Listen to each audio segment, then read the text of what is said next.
For as long as we have been on this world that God created, religion has been a part of the human experience. Welcome to your daily 180 Bible study. I'd like to direct your attention to Joshua chapter 24, a passage which tells us about a time near the end of the conquest of Canaan, when the children of Israel were at a point where they needed to make some decisions.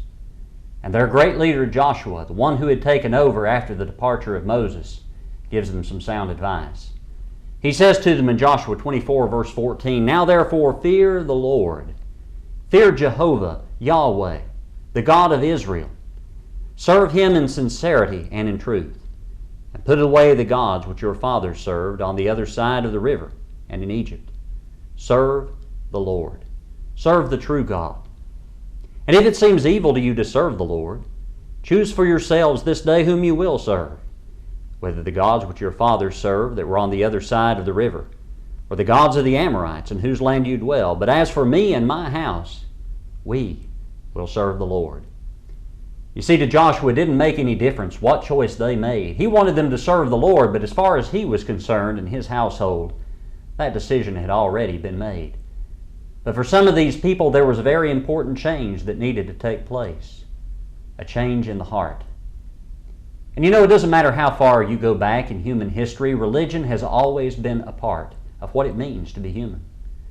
Archaeologists have found items from long, long ago that represent the worship of deities that have been forgotten for centuries.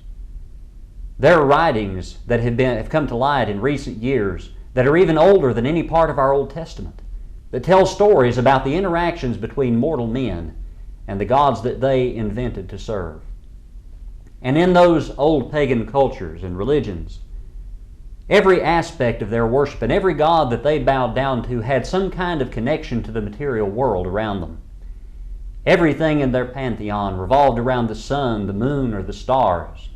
They worshiped the god of the wind, Ashur, in the Assyrian Empire. The Babylonians would bow down to the goddess of fertility, Ishtar, and worship her. But here Joshua tells them, you need to change your heart.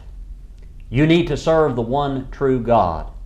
And just because you've come to a new place doesn't mean you worship a new God. You worship the true God of heaven. We hope you'll join us again for our daily 180 Bible study.